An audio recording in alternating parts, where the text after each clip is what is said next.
Good morning. Good morning. It's so nice on a Sunday to be able to sit outside and relax with a coffee, isn't it? It really is. It's so lovely. However, it was drizzling quite a lot last night and this morning, so it's a little bit damp. So I thought I'd share another tenuous link case, really tenuous link this time. I said that it was a little bit damp this morning, and it made me think of a very, very well-known sitcom back in the 70s and 80s called Rising Damp. In Rising Damp, it was all about actually landlord and tenants. And it was a landlord called Rigsby, played by Leonard Rossiter. And one of his tenants, who he was also deeply in love with, was a character called Miss Jones. There is a case with a Miss Jones, Jones and Kernott, 2011, Supreme Court. And Jones and Kernott is, of course, a land law case. And we all love land law. So what was this case all about? It became a very, very important case in relation to co-ownership. So Jones and Kernott was a case about a lady called Miss Jones and a guy called Mr. Kernott. They were together and they bought a property together, title of which was registered in their joint names.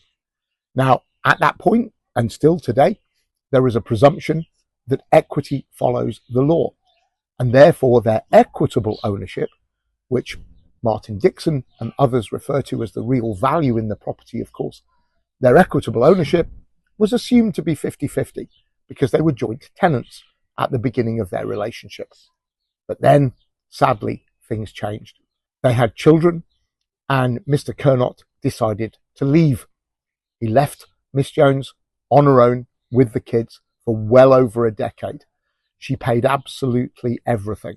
The mortgage, the payments towards the upkeep of the property, childcare, absolutely everything.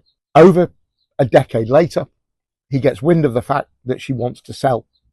And so therefore he comes knocking, asking for his 50% share. The question for the court was, did he have a 50% share? Now, from a case called Stack and Dowden, which was Lady Hale, again, in 2007, 2008, Lady Hale had already made it very clear that even though equity follows the law, there can be a displaced presumption where contributions over a period of time can mean that your value in the property changes. She called it an ambulatory constructive trust interest. So she applies that in Jones and Kernott, Lady Hale again. And Lady Hale in Jones and Kernott refers to the fact that Mr. Kernott disappeared for many, many, many years. And therefore, what she decided, which really supported what was decided very, very early on in the first instance case, was that there was a 90% interest in favour of Miss Jones and only 10% to Mr. Kernott, even though the presumption at the beginning was 50-50. Ambulatory constructive trust. Holistic contributions over time can mean that those interests can change. So it ended up with 90% going to Miss Jones. Brilliant. It really was a very tenuous link. It was. Bye. Bye.